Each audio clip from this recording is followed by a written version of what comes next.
नमस्कार दोस्तों, स्वागत है आपको अपने YouTube चैनल प्रेम ट्रिकशाला में। तो आज का मेरा टॉपिक रहेगा यानी MS वर्ड में जो एक रिफ्रेश टैब उसके बारे में और मेलिस टैब के बारे में रहेगा। इससे पहले मेरा होम टैब, इंसर्ट टैब और पेज लेआउट के बारे में मैंने वीडियो बना दिया है, वो आप देख सकते हो। अगर आपको मेरा वीडियो पसंद आता है तो आप मेरे वीडियो को सब्सक्राइब करना ना भूलें। तो आज चलिए शुरू करते हैं आज का नया टॉपिक रिफ्रेश टैब। दोस्तों, आज का मेरा टॉपिक रहेगा रिफ्रेश रेट यानी रिफ्रेश टैब क्या होता है। इसके बारे में देखने से पहले हम देखते हैं कि रिफ्रेश टैब क्या होता है।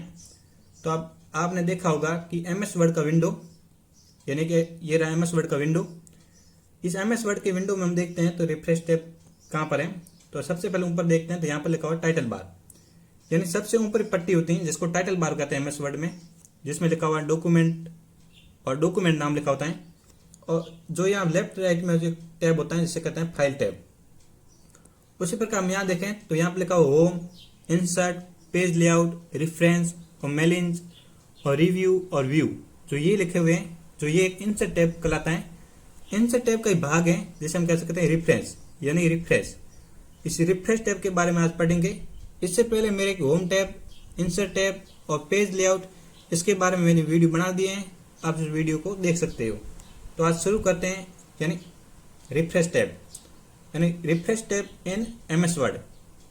यानी यहाँ पर जो एक रिफ्रेश टैब खुला हुआ है, इस रिफ्रेश टैब के कई भाग होते हैं, जिसमें पहला भाग है यानी फर्स्ट भाग टेबल ऑफ कंटेंट होता है, दूसरा होता है फुट नोट्स और तीसरा होता है सिटेशन या बिब्लियोग्राफी, चौथा होता है कैप्शन, पोसा यानी 5 होता है इंडेंट, छठा भाग होता है टेबल ऑफ अथॉरिटीज। इस प्रकार यानी रिफ्रेश के भी कुल 6 भाग होते हैं। इन 6 भागों को हम विस्तार से पढ़ते हैं, जिसमें हम सबसे पहले देखते हैं कि रिफ्रेश टैब। रिफ्रेश टैब क्या होता है। रिफ्रेश टैब में डॉक्यूमेंट के लिए संदर्भ, सूची और स्रोत जोड़ने के लिए की कमांड होती है। यानी रिफ्रेश टैब के 6 भागों को विस्तार से देखते हैं, जिसमें पहला होता है टेबल ऑफ कंटेंट। यानी इसमें क्या होता है, तो हम देखते हैं कि डॉक्यूमेंट के सभी अध्याय और शीर्षकों की सूची बनाने में उपयोग किया जाता है। यानी आपने देखा होगा कई बुकों के आगे यानी अधिकतर बुकों के आगे यानी जो मान लो कि एक बुक में 10 पार्ट हैं तो उस 10 पार्टों की सूची होती है। जो पहला पार्ट यानी 1 से 5 पेज नंबर है, इसी प्रकार अगले का दूसरा पार्ट यानी 5 से 15 पेज नंबर है। ये एक सूची होती है, उसी को हम कहते हैं टेबल ऑफ कंटेंट। यानी जो एक रिफ्रेश टैब में यानी किसी पार्ट की सूची बनानी होती है, उसी को हम कहते हैं रिफ्रेश ऑफ कंटेंट। इसी टैब के जरिए हम सूची बनाते हैं। यह आपको समझ आ गया होगा कि टेबल ऑफ कंटेंट क्या होता है। उसी प्रकार रिफ्रेश का दूसरा टैब है फुट नोट। यानी फुट नोट क्या होता है। फुट नोट यानी पेज के नीचे संदर्भ जोड़ने के लिए होता है। यानी संदर्भ क्या होते हैं, जैसे आपने कई बार देखा होगा इस प्रकार एक कोई पेज होता है और इस पेज में जो यानी 20 में तो अधिकतर जो टेक्स्ट लिखा होता है और नीचे एक इस टाइप लाइन होती है जो 20 में टेक्स्ट लिखा होता है। अगर कोई हार्ड शब्द होता है तो उसके ऊपर एक लगा दिया जाता है और यहाँ पर नीचे वापस एक लिखकर उसको विस्तार से समझा जाता है जो भी हार्ड शब्द होता है। उसी प्रकार ये जो नीचे इस प्रकार से नोट्स लिखे होते हैं उसको हम फुट नोट कहते हैं। ये आपने कई बार अधिकतर NCERT बुकों में देखा होगा। इस प्रकार से नोट्स होते हैं जिसको फुट नोट कहते हैं या एंड नोट। यानी पूरे डॉक्यूमेंट के अंत में जो संदर्भ जोड़ने के लिए, यानी मान लो कि कुछ 10 अध्याय की किताब है, उसमें जो कठिन शब्द होते हैं उसको अंत में विस्तार से समझा जाता है या अंतिम पेज पर, यानी उसको कहते हैं एंड नोट यानी अंतिम में नोट्स। ये भी आपने कई बार NCERT में देखे होंगे, जो पीछे जो नोट्स बनाए होते हैं जो हार्ड शब्द होते हैं उसको कहते हैं एंड नोट यानी फुट नोट के भाग है। ये फुट नोट और एंड नोट जो रिफ्रेश टैब में आते हैं। अगला भाग है यानी साइटेशन और बिब्लियोग्राफी। यानी ये क्या होता है, यानी पुस्तक, लेख या जर्नल आदि स्रोतों का उल्लेख करने या सभी स्रोतों की सूची बनाने में इसका उपयोग किया जाता है। यानी ये क्या होता है इसके बारे में देखते हैं। जैसे आपने कहीं देखा होगा, यानी जैसे कोई नोट्स लिखे होते हैं, उस नोट्स में कोई सोर्स किसी अन्य बुक से लिए गए हो तो उसके नीचे लिख दिया जाता है कि ये एक जानकारी मुझे उस पुस्तक से मिली हुई है। इस प्रकार से जो MS वर्ड में भी सुविधा होती है, आप कोई भी नोट्स बनाते हो तो उसके नीचे जो बिब्लियोग्राफी नामक यानी होता है ऑप्शन, जिसके थ्रू आप उस स्रोत की जानकारी लिख सकते हो। उसी प्रकार अगला टैब होता है जो रिफ्रेश टैब का, जिसे कहते हैं इंसर्ट कैप्शन, यानी सत्र, तालिका या ग्राफ के नीचे उसका शीर्षक या विवरण जोड़ने के लिए उपयोग किया जाता है। यानी हम कह सकते हैं कि मान लो कि कोई इस प्रकार से कोई पेज है जिसमें ये चित्र बने हुए, इस प्रकार से कुछ अधिकतर चित्र बने हुए, जिसके नीचे या तो उसके नंबर लिखे होते हैं कि फर्स्ट चित्र, सेकंड, थर्ड, फोर्थ, या उसके नीचे कोई विवरण लिखा होता है। इस प्रकार से हम देख सकते हैं कि इंसर्ट कैप्शन का उपयोग जो चित्र के नीचे विवरण या जो नंबर लगाने में उपयोग किया जाता है। यानी 5वा टैब होता है इंडेंट या इंडेक्स क्या होता है। एंड डॉक्यूमेंट में महत्वपूर्ण शब्दों की वर्णानुसार सूची बनाने में उपयोग किया जाता है।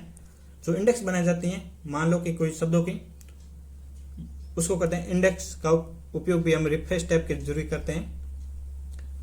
अगला ऑप्शन है डॉक्यूमेंट ऑफ अथॉरिटीज, यानी कानूनी या विशेष दस्तावेजों के उपयोग के लिए संदर्भों और उद्धरणों की सूची बनाने में उपयोग किया जाता है। यह अधिकतर कानूनी दस्तावेज बनाने में उपयोग किया जाता है। अगला है कि हम सरल भाषा में समझते हैं कि रिफ्रेश टैब क्या होता है। रिफ्रेश टैब का उपयोग डॉक्यूमेंट में संदर्भ, स्रोत या इंडेक्स सामग्री सूची बनाने में उपयोग किया जाता है। इस प्रकार आप समझ चुके हो कि रिफ्रेश टैब क्या होता है। रिफ्रेश टैब के कई भाग होते हैं, जैसे फुटनोट हो गया, यानी फुटनोट आप सरल भाषा में समझ चुके हो। जैसे मान लो जैसे फुटनोट आप समझ चुके हो, तो इसी प्रकार हम आगे बढ़ते हैं। तो अगला भाग है जो है हमारा मेलिंज, यानी रिफ्रेश टैब के बाद मेलिंज भाग है। मेलिंज क्या होता है इसके बारे में हम विस्तार से समझते हैं। यानी मेलिंज टैब, इस मेलिंज टैब को हम विस्तार से देखते हैं क्या होता है। सबसे पहले का मेलिंज टैब का उपयोग एक ही पत्र या ईमेल या निमंत्रण को कई लोगों को एक साथ भेजने के लिए उपयोग किया जाता है। आप इसको ऐसे समझ सकते हो कि मान लो कि आपने कोई पत्र बनाया है, उसको अधिक से अधिक लोगों को एक साथ भेजना चाहते हो, तो उसके लिए एक टैब होता है जिसे कहते हैं मेलिंज टैब। उसके थ्रू हम किसी एक पेज को अधिक लोगों के साथ भेज सकते हो। यानी मेलिंज टैब में भी कई ग्रुप होते हैं, जिसमें पहला होता है क्रिएट, यानी लिफाफा बनाना और लेबल बनाना। मान लो आपने कोई लिफाफा बनाया, उसके ऊपर स्टिकर लगाया जाता है, उसको कहते हैं लेबल। यानी लेबल यानी स्टिकर होता है। उस प्रकार हम दूसरा टैब देखें, start mail merge. Start mail merge क्या होता है?